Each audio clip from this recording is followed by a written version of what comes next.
5e épisode sur le module Fusion disponible dans DaVinci Resolve. Aujourd'hui, on va parler des masques. Un masque, qu'est-ce que c'est? Bon, si vous avez l'habitude de faire du montage, de faire du After Effects, de faire tout ça, vous savez très bien ce que c'est. Mais pour ceux qui n'en ont pas l'habitude, un masque, c'est simplement un cache, quoi. Un truc que vous allez mettre sur une vidéo, sur un élément ou sur un effet qui va faire en sorte de cacher une partie de cet élément et de n'en révéler que ce que vous voulez montrer. Dans Fusion, vous allez pouvoir aller chercher les masques assez rapidement en affichant la fenêtre des effets.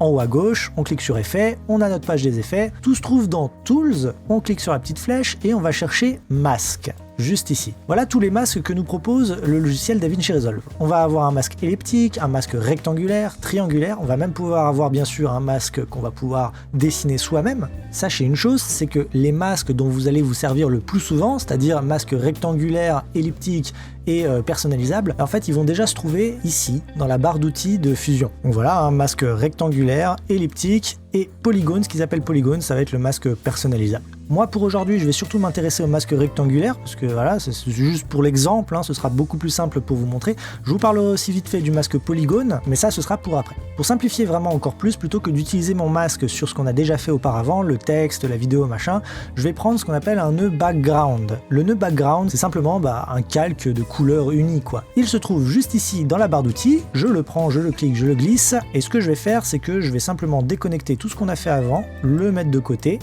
Voilà, comme ça je le garde sous la main. Je prends mon nœud background et je le relie au Media Out. Là pour le moment mon background il est noir, donc pour que ce soit un peu plus parlant, je vais juste le mettre d'une autre couleur, le magenta.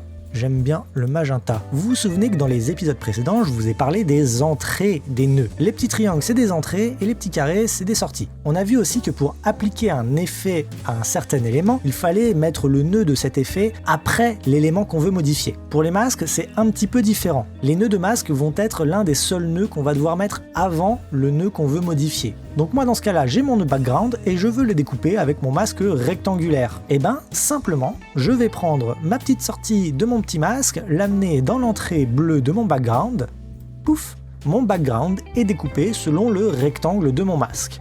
À partir de là, on va s'intéresser à ce qu'on peut faire avec ce masque. Dans l'onglet Inspector, on va y trouver bien sûr plein de paramètres. On a un paramètre de niveau, level, qui va simplement gérer l'opacité du masque. On va avoir un paramètre Soft Edge, en gros le contour progressif du masque. Vous allez aussi avoir la possibilité d'inverser ce masque.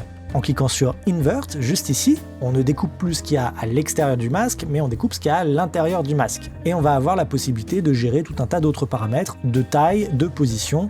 Voilà, si je veux modifier la largeur de mon masque, la hauteur de mon masque, la position de mon masque, je peux faire tout ce que je veux. Et d'ailleurs, le masque rectangulaire permet spécifiquement de gérer l'angle des coins. Voilà. Parce que là, pour le moment, mes coins sont pointus, on va le dire comme ça, mais si je vais jouer avec le paramètre Corner Radius, juste ici, je vais pouvoir arrondir les coins de mon masque. Tous ces paramètres-là qui gèrent la forme de mon masque vont être bien évidemment animables avec les petites images clés qu'on trouve à droite, exactement comme pour le nœud transform, comme on a vu dans les vidéos précédentes.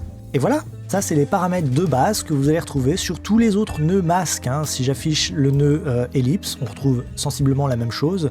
Si je prends le nœud polygone, on retrouve sensiblement la même chose aussi. À ceci près que pour le nœud polygone, on va pouvoir animer la forme de notre polygone point par point. Pour vous montrer simplement, ce que je vais faire, c'est que je vais mettre un nœud polygone à la place de mon nœud rectangle. Pour déconnecter rapidement mon nœud rectangle, tout ce que j'ai à faire, c'est de maintenir la touche Maj enfoncée et de déplacer mon nœud rectangle.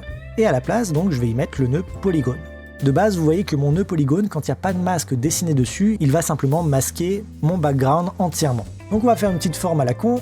Hop, hop, hop, hop, hop, hop, voilà. Pouf!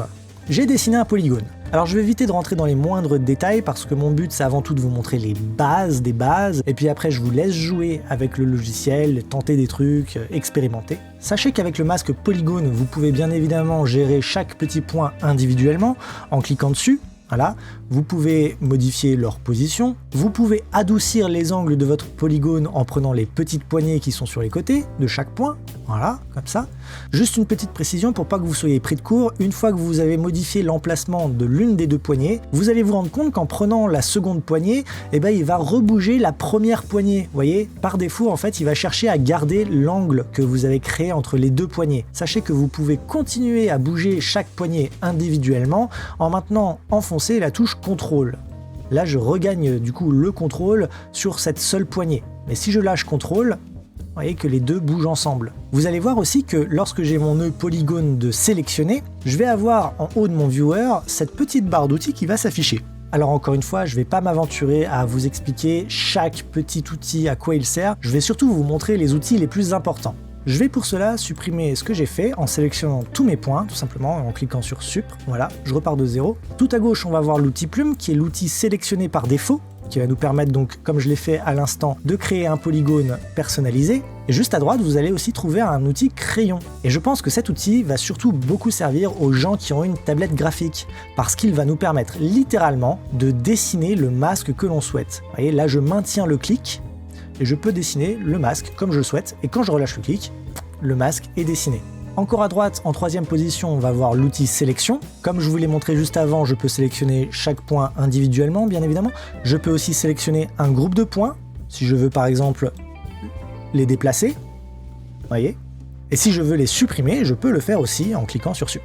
Un dernier petit outil hyper utile que je veux vous montrer, c'est l'arrondissement automatique. Donc pour ça, je vais redessiner un polygone très moche, comme ça. Je vais sélectionner tous les points, et je pourrais aussi sélectionner que certains points en particulier, et je vais aller cliquer sur la petite courbe qui se trouve juste ici, raccourci clavier Shift S. Et vous voyez que automatiquement ça va m'ajouter des tangentes au coin de mon polygone. Et si jamais ça m'emmerde et que je veux retourner à des angles moches comme c'était le cas avant, et tout ce que j'ai à faire c'est de resélectionner les points de mon masque et de cliquer cette fois-ci sur la ligne droite juste à côté de la petite courbe. Hop, et on repasse à des angles sans aucune courbe.